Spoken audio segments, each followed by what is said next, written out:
Fatimah Zahra ini adalah anaknya Rasulullah yang sangat beliau cintai dan disayangi oleh Siti Khadijah Al-Kubra, mewarisi ibunya. Makanya dalam hadis itu besok yang jadi ratu surgawi itu ratunya wanita surga itu ada 4, yaitu yang pertama sebagaimana yang sering saya sebutkan, Siti Maria binti Imran, ibunya Nabi, Siti Maryam ibunya Nabi Isa. Terus Siti Asya binti Muzahim, siapa? Istrinya Fir'aun. Terus yang ketiga adalah Siti Khadijah Al-Kubra, siapa? Istrinya Rasulullah. Yang keempat Siti Fatimah Az-Zahra, yaitu putrinya Rasulullah.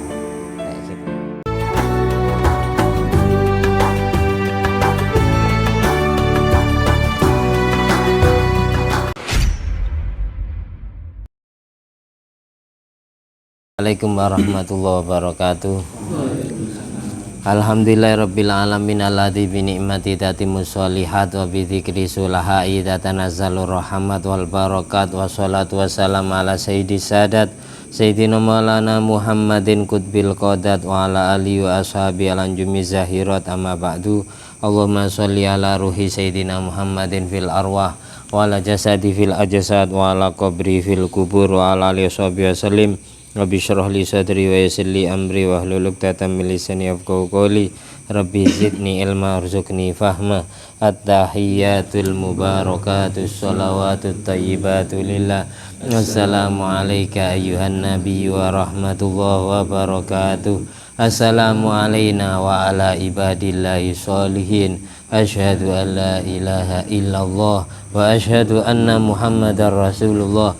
Allahumma sholli ala sayyidina Muhammadin wa ala ali sayyidina Muhammad kama shallaita ala sayyidina Ibrahim wa ala ali sayyidina Ibrahim wa barik ala sayyidina Muhammad wa ala ali sayyidina Muhammad kama barakta ala sayyidina Ibrahim wa ala ali sayyidina Ibrahim fil alamin innaka Hamidum Majid. Kitab Qurratul Uyun masih melanjutkan keterangan tentang fadilah keutamaan sholawat yang diaturkan kepada Nabi Muhammad SAW. Kenapa kok Qurratul Uyun bahas Kanjeng Nabi sedetail mungkin keluarganya sebelum bahas bab nikah dan yang dibutuhkan dalam berumah tangga? Karena contoh kita dalam berumah tangga, dalam mencari pasangan hidup, dalam mengarungi keluarga, mendidik anak itu adalah Rasulullah SAW. Makanya yang dibahas Kanjeng Nabi dulu sebelum melanjutkan bab-bab selanjutnya. Qurratul Uyun bahas Kanjeng Nabi dulu. Nabi kita itu bernama Muhammad.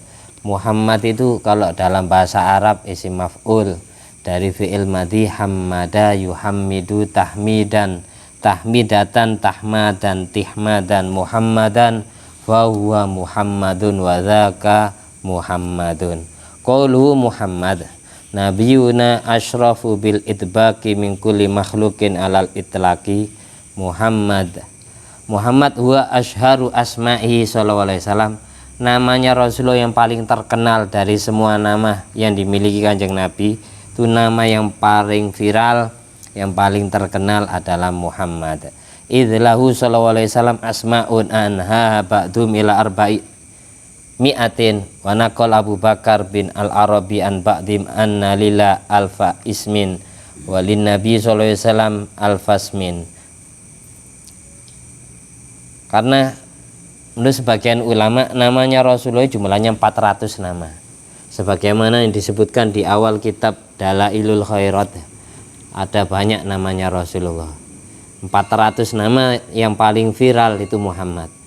Nama yang Allah sebutkan, yang Allah singgung di kitab-kitab sebelum Al-Quran adalah Ahmad.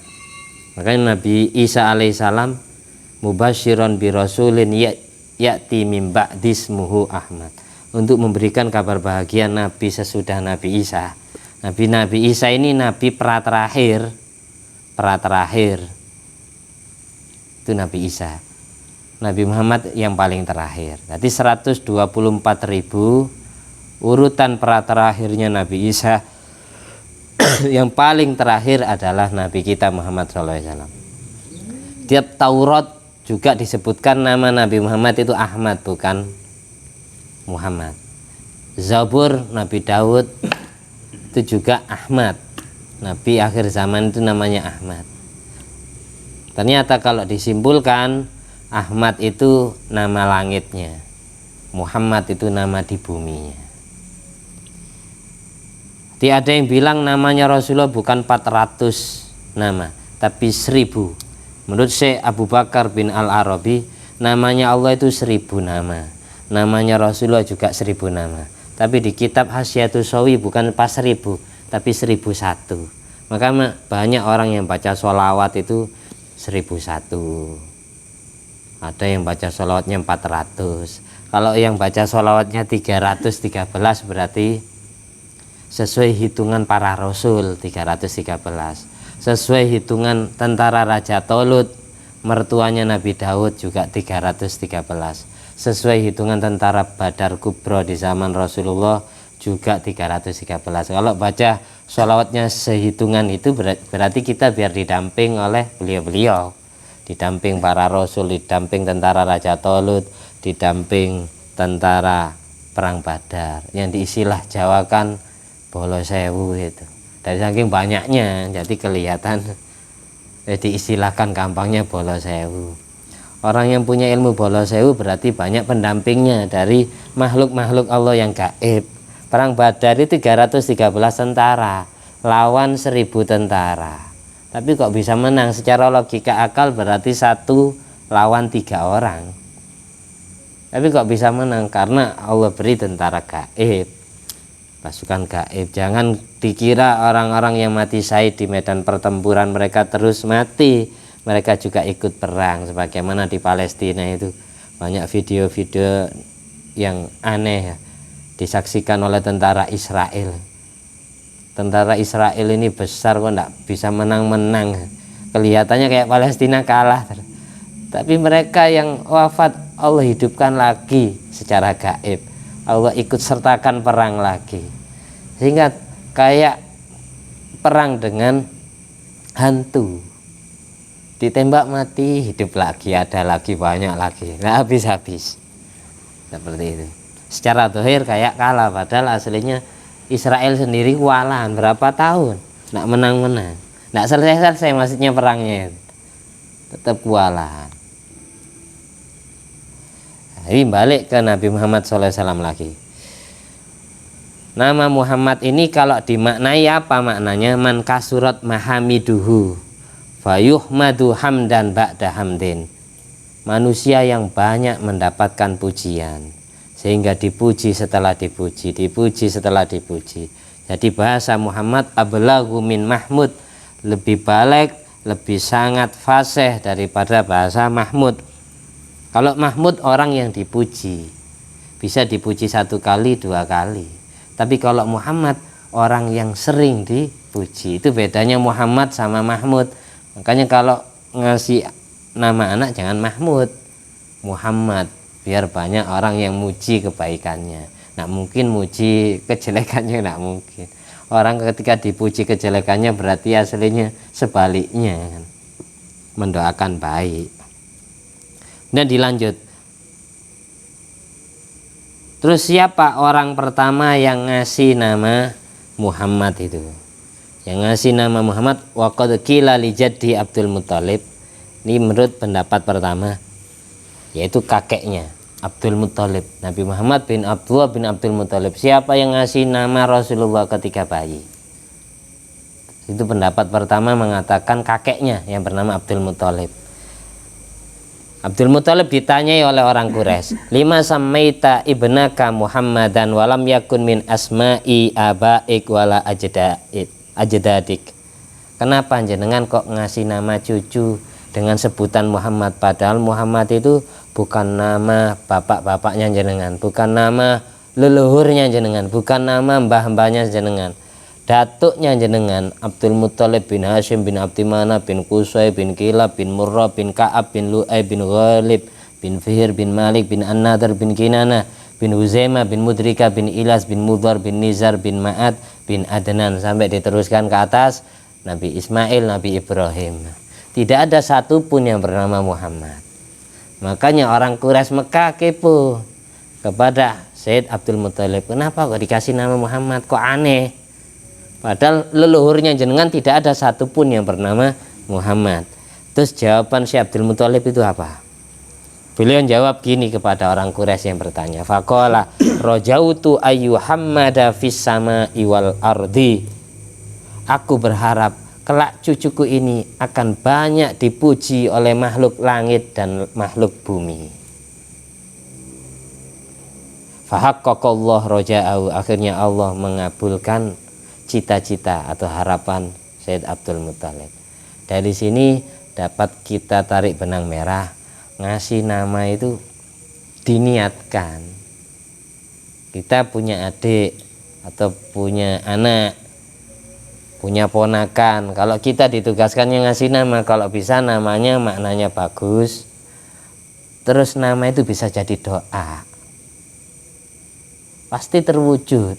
Ketika kita diberi nama, semisal ketika ngasih nama Soleh, Muhammad Soleh, ketika orang tuanya selamat niatannya biar anak saya jadi orang yang soleh dari batinnya, Muhammad biar banyak dipuji oleh makhluk Allah, itu insya Allah terkabul.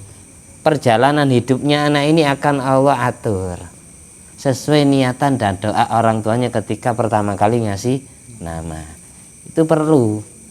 Jadi jangan niru nama, kasih nama Lionel Messi jadi pemain bola, kasih nama Cristiano Ronaldo karena ngefans ke Ronaldo, hanya seneng bal-balan, seneng ngaji Quran. Kasih nama Ariel Peter Pan, akhirnya seneng gitaran, seneng nyanyi. Tafaul ke orang yang sekiranya lebih baik dari kita, niru namanya wali. Itu yang kedua, niru namanya orang yang punya derajat tinggi. Yang pertama tadi, kalau kita ngasih nama sendiri, usahakan namanya bagus dan sesuai niatan dan doa kita. Ingin jadikan apa anak ini? Itu perlu. Setiap namanya anak itu perlu seperti itu. Katanya guru saya, kalau kita dimintai nama sama orang ya, kita sholat dulu hajat 2 rakaat, setelah itu baru ngasih nama dan berdoa sesuai makna nama yang diberikan. Terus yang kedua, ada yang mengatakan yang ngasih nama Rasulullah itu bukan kakeknya tapi ibunya. Siapa ibunya Kanjeng Nabi? Siti Aminah binti Wahab. Jadi ibunya Rasulullah sebelum Kanjeng Nabi lahir mimpi ketemu malaikat Jibril. Ini cerita ini disebut di dalam kitab Kasyifatus Saja oleh Senawi Banten, saranya Safinatun Najah. Ibunya mimpi ketemu malaikat Jibril sebelum Rasulullah lahir. Ya Aminah, sammihi Muhammadan, kasih nama anakmu dengan nama Muhammad. Jadi ketika lahir kayak Abdul Muthalib sama Siti Aminah sepakat. Padahal Siti Aminah tidak cerita ke Sayyid Abdul Muthalib, kalau saya mimpi ketemu malaikat, suruh anak saya suruh kasih nama Muhammad. Tapi dari saking kejernihan hati Sayyid Abdul Muthalib, tanpa dikasih tahu, tanpa diceritain mimpinya pun langsung ngasih nama, bisa sama persis Muhammad. Itu kalau kita gabungkan. Hati 2 orang yang ngasih nama Rasulullah Muhammad, bukan ayahnya. Karena apa? 2 bulan sesudah Rasulullah lahir, Sayyid Abdullah meninggal dunia. Ada yang bilang 2 bulan sebelum Kanjeng Nabi lahir, ayahnya sudah meninggal dunia. Jadi yatim sebelum lahir, ada yang bilang gitu. Ada yang yatim sesudah lahir 2 bulan. Ini sesuai nas Al-Quran, wa wajadaka alam yajidaka yatiman fa'awa. Di tafsiran ayat ini ulama tafsir hilaf. Ada yang bilang 2 bulan sebelum lahir ayahnya meninggal, ada yang bilang 2 bulan sesudah lahir. Bayi umur 2 bulan sudah yatim, masih pengantin baru lah, suaminya sudah meninggal dunia. Katanya anaknya cuma 1, Kanjeng Nabi tok. Nabi Muhammad tidak punya saudara. Bayi umur 6 tahun ibunya meninggal. Bayi umur 8 tahun kakeknya meninggal, Sayyid Abdul Muthalib meninggal, diganti pamannya sampai usia 52 tahun. Dari usia 8 tahun diasuh Abu Thalib, ayahnya Sayyidina Ali bin Abi Thalib, sampai usia 52 tahun. Oleh karena itu perintah Allah di Al-Quran 30 juz ini, tidak ada ayat Quran yang menerangkan orang tua wajib bakti kepada anak. Semua perintah tentang anak dan orang tua, wabil walidaini ihsana, di antaranya gitu. Anak suruh bakti kepada orang tuanya. Karena apa?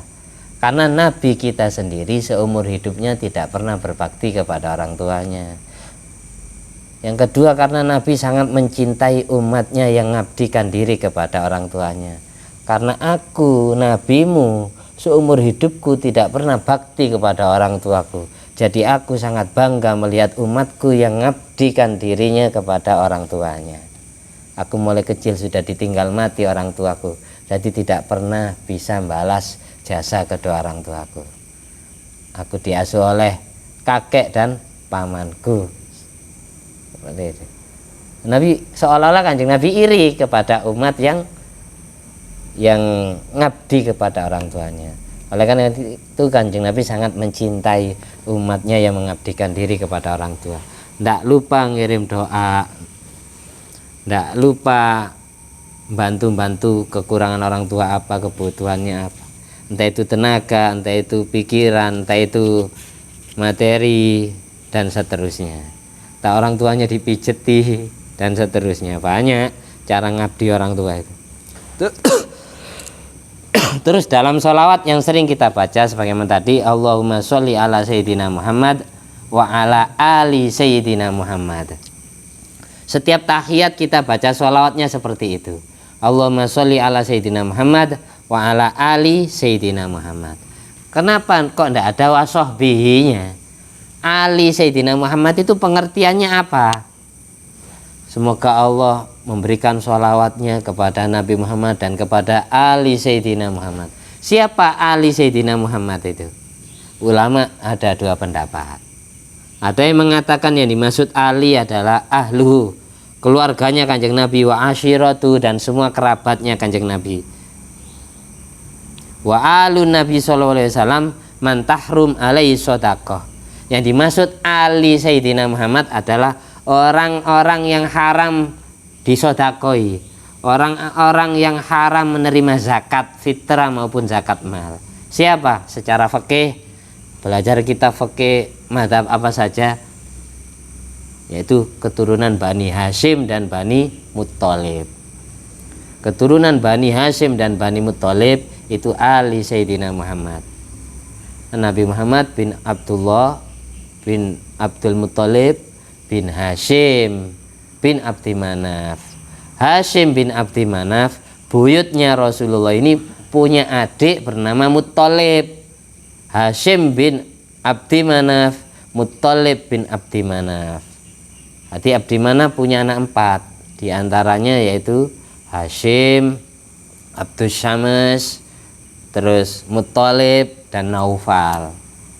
Tapi yang beriman kepada Rasulullah SAW, yang mendukung dakwanya Rasulullah SAW, keturunan dari Hashim dan dari Muttalib. Jadi semua Bani Hashim dan Bani Muttalib haram disodakoi, haram menerima zakat fitrah, zakat mal. Karena apa? Sudah dapat jatah harta ghanimah, harta rampasan perang, yaitu khumusul khumus, 1/5 dari 1/5 harta rampasan perang.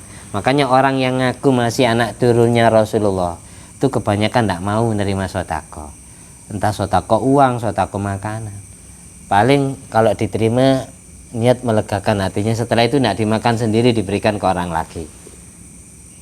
Itu yang mau ikut pendapat itu. Tapi ada yang berpendapat gini, keturunan Kanjeng Nabi yang zaman sekarang itu tidak dapat harta rampasan perang, jadi boleh. Ada yang bilang gitu, boleh menerima sodako, boleh menerima zakat fitrah.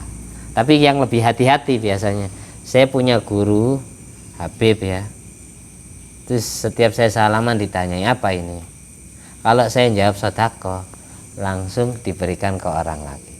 Tapi kalau jawab hadiah, apa ini? Hadiah dikantongi. Jadi kalau menerima hadiah diterima, kalau menerima sodako diberikan ke orang lagi.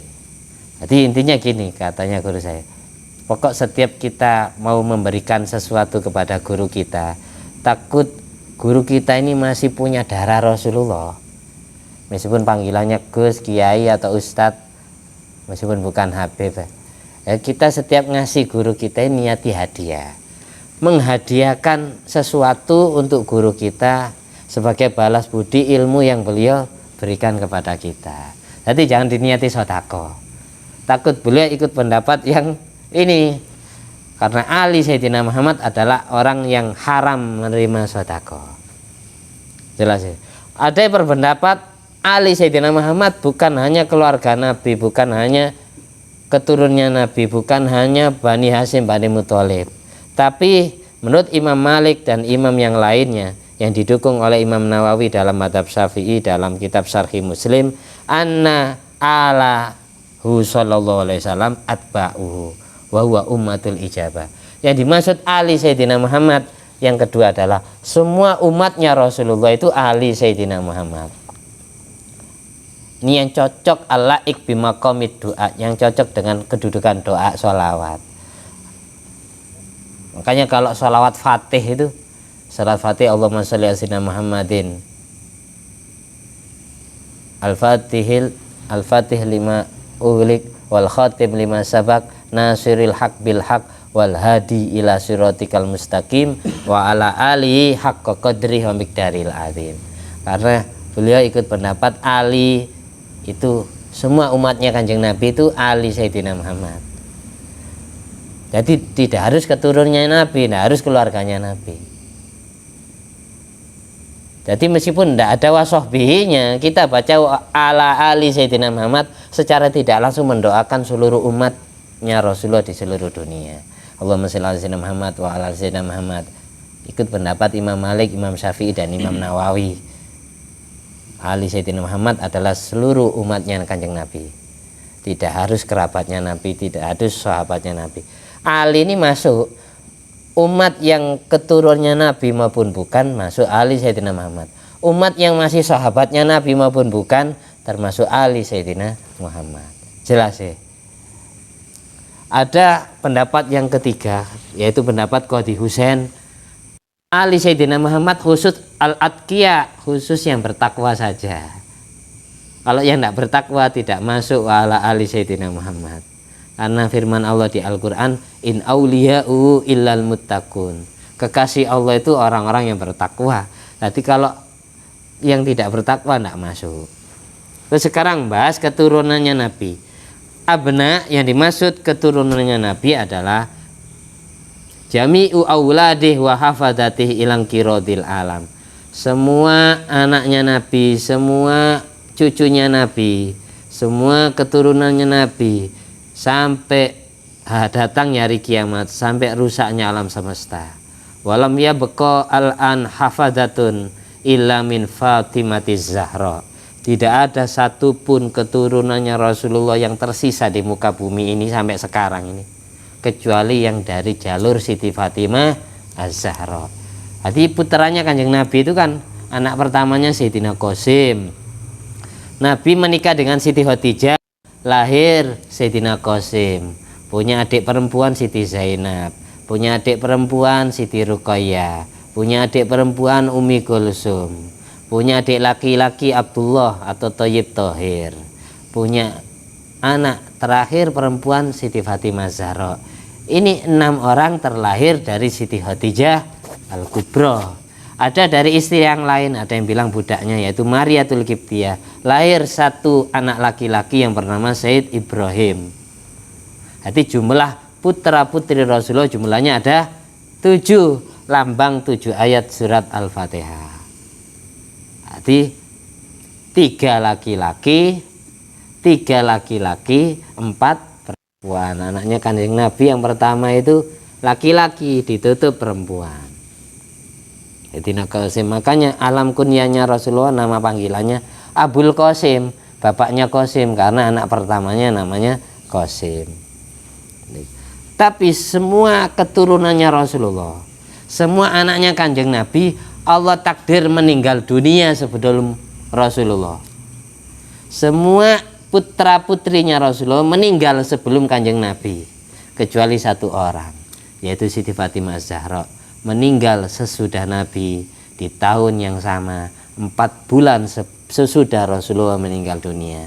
Rasulullah meninggal pas 12 Rabiul Awal, Siti Fatimah Az-Zahra meninggalnya pas tanggal 3 Ramadan. Jadi 4 bulan sesudah Rasulullah meninggal, Siti Fatimah Az-Zahra menyusul. Siti Fatimah Az-Zahra menikah dengan Sayyidina Ali, lahir 5 anak. Sayyidina Hasan, Sayyidina Husain, Sayyidina Muhsin, Siti Ruqayyah, Siti Umi Kulsum. Siti Umi Kulsum menikah dengan Sayyidina Umar bin Khattab. Hati Siti Fatimah Az-Zahra, semua anak cucunya Nabi dari Siti Fatimah Az-Zahra yang masih hidup sampai sekarang. Kalau tidak dari Sayyidina Hasan, dari Sayyidina Husain.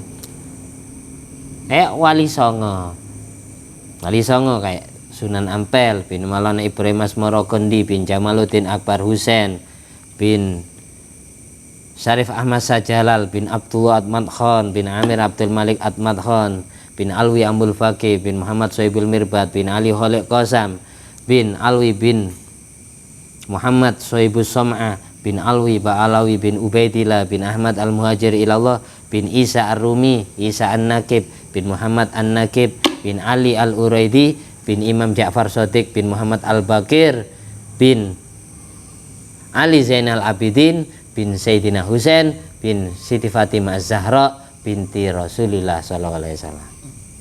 Sayyid Ali Zainal Abidin bin Sayyidina Husain menikah dengan Siti Fatimah binti Hasan. Sayyidina Hasan sama Sayyidina Husain kakak beradik. Sayyid Ali Zainal Abidin bin Husain menikah dengan Siti Fatimah binti Hasan. Berarti menikah apa? Sepupu. Lahir Imam Muhammad Al-Bakir. Imam Muhammad Al-Bakir menikah dengan Siti Farwah binti Qasim bin Muhammad bin Abu Bakar As-Siddiq. Pernikahan Imam Muhammad Al-Bakir bin Ali Zainal Abidin dengan Siti Farwah binti Qasim bin Muhammad bin Abu Bakar As-Siddiq, lahir Imam Ja'far Shadiq. Makanya kalau ditibak itu disinggung Inil Abidina Ali wa bnihil Bakiri khairi wali wal imamil hafili wa aliyidil ulal yakini. Seperti itu sejarahnya. Jadi anak cucunya Kanjeng Nabi itu semuanya, baik yang darah wanita maupun darah laki-laki, semuanya diakui anak cucu. Kadang enggak, orang itu salah paham, dikira yang anak cucu yang darahnya laki-laki, bin bapak, bin bapak, bin bapak. Yang bahas darah laki-laki itu kalau bahas warisan. Karena di kitab Qurratul Uyun, walaysa bi banati manin aqaba ilal batul tobat umman wa aba. Dalam hadis inna likulli nabiyyin aba aswabatin yantaminu ilaiha illa walada Fatimah. Semua nabi mempunyai keturunan ahli waris aswabah dari jalur bapak yang bernisbat kepadanya, kecuali keturunan Siti Fatimah Zahra, katanya Rasulullah. Fa ana waliyuhum wa aswabatum. Akulah walinya mereka dan aku ahli waris aswabah mereka. Wahum itrati. Semua yang keturunan Siti Fatimah adalah keturunanku. Khuliku mintini, tercipta dari tanahku. Wailun lil mukadzibin, celaka orang-orang yang tidak percaya keturunan Kanjeng Nabi. Bifadlihim, dengan kehormatan mereka. Man ahabbahum, siapa yang mencintai keturunan Rasulullah. Keturunan Wali Songo itu berarti keturunannya Rasulullah, bukan hanya Habib saja. Tuh. Ahabbahullah, orang yang cinta keturunannya Nabi berarti dia dicintai Allah. Waman abghadahum abghadahullah. Barang siapa yang benci keturunannya Kanjeng Nabi, maka dia dibenci oleh Allah. Walladzi nafsi biyadih, demi Allah yang telah memiliki diriku, la yabghadu ahlal bait ahadun illa katabahullah finnar. Tidak ada satupun yang berani membenci keturunannya Rasulullah kecuali orang tersebut dicatat menjadi ahli neraka. Naudzubillah min dzalik. Jadi jangan benci ulama, jangan benci, takut ulama yang kita benci itu masih ada darah Rasulullah, takut gitu. Karena terlahirnya anak itu bukan laki-laki saja, ada yang punya anak laki-laki, perempuan. Meskipun darah perempuan itu tetap keturunannya Rasulullah, darahnya Rasulullah. Disebutkan yang terakhir, wa fihi an Umar bin Khattab, hadis marfu riwayat sahabat Umar bin Khattab, kullu hasabin wa nasabin, semua kehormatan, semua pangkat, semua nasab yang qati'u yaumal qiyamah, terputus di hari kiamat, ma khala hasabi wa nasabi, kecuali yang ada kaitannya dengan kemuliaanku dan nasabku. Wa kullu bani unsa asabatum li abihim, semua anak turunan laki-laki dari jalur perempuan, ahli waris asobahnya adalah nisbat ke bapaknya, kecuali keturunanku dari jalur Fatimah Zahra. Fa inni ana abuhum wa asobatuhum, aku yang jadi bapak mereka dan asobah mereka. Ini masalah ahli waris baru nisbat ke laki-laki. Lidzakari mithlu hadzil unsayain, jatahnya satu laki-laki kayak jatahnya dua perempuan. Tapi secara darah keturunan tetap yang perempuan tetap keturunan. Masa kalau kita punya anak perempuan, cucu kita dari anak perempuan kita berarti bukan cucu kita kan? Bukan seperti itu. Jadi tetap cucu kita dari jalur anak perempuan. Makanya istilahnya kalau cucu dari anak perempuan istilahnya sibetun. Wa ila sibetoini nantasibu, sibetun, karena Hasan Husain, Sayyidina Hasan Husain cucu dari anak perempuannya Rasulullah yaitu Fatimah. Kalau cucu dari anak laki-laki bahasa Arabnya hafidun, cucu dari anak perempuan sibetun, seperti itu. Di Fatimah Zahra ini adalah anaknya Rasulullah yang sangat beliau cintai dan disayangi oleh Siti Khadijah Al-Kubra, mewarisi ibunya. Makanya dalam hadis itu besok yang jadi ratu surgawi itu ratunya wanita surga itu ada 4. Yaitu yang pertama sebagaimana yang sering saya sebutkan, Siti Maria binti Imran, ibunya Nabi Siti Maryam, ibunya Nabi Isa. Terus Siti Asya binti Muzahim, siapa? Istrinya Fir'aun. Terus yang ketiga adalah Siti Khadijah Al-Kubra, siapa? Istrinya Rasulullah. Yang keempat Siti Fatimah Az-Zahra, yaitu putrinya Rasulullah. Kayak gitu. Makanya Siti Maryam dan Siti Asya itu menjadi perumpamaan wanita muslim, wanita yang beriman, laki-laki yang beriman. Daraballahu mathalan lil ladina amanum ra'ata fir'aun idz qalat rabbi banili baitan fil jannah wa najjini min amalihi wa najjini min fir'auna wa amalihi wa najjini minal qaumidz zalimin wa maryam banata imran allati ahsanat farjaha fa nafakhna fihi mir ruhina wa saddaqat bi kalimati rabbih wa kutubihi wa rusulihi wa kanat minal qanitin. Arti dua wanita Siti Maryam, Siti Asya disebutkan di dalam Al-Quran kisahnya. Sering difatihai 4 orang ini biar kita mendapatkan jodoh yang pas. Ya Allah, barokahnya Siti Maryam, barokahnya Siti Asya, barokahnya Siti Khadijah, barokahnya Siti Fatimah. Pertemukan saya dengan wanita yang solehah, yang bisa memperbaiki kepribadian saya yang jelek ini. Kayak gitu doanya. Rabbila tadarni fardan wa anta khairul warithin. Ya Allah, jangan kau biarkan aku sendiri tidak beristri. Engkau yang jelas paling baik mewarisi istri yang solehah. Pilihkan saya, dekatkan saya dengan khairul warisin, dengan pilihanmu yang terbaik. Itu tawasulnya keempat wanita ini. Itu doa supaya segera dipertemukan jodoh. Tawasulnya Kanjeng Nabi terus ditambahi 4 wanita ini biar pas, pasti kecipratan barokah 4 orang ini. Al-Fatihah. Bismillahirrahmanirrahim.